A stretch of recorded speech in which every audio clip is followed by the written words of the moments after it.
In the last video, we saw that you and a pen are made of the same building blocks, but yet one of you is alive, but the other is dead. So the question remains, how can the same building blocks give rise to completely different forms of matter?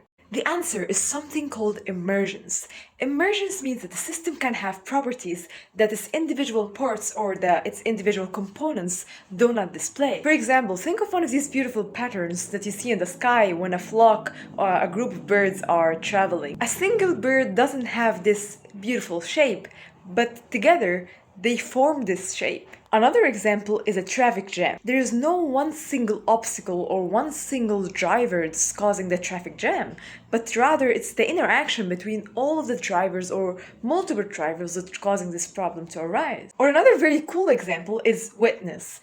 Your t-shirt could be wet if some water spills on it, but an individual water molecule is not really wet.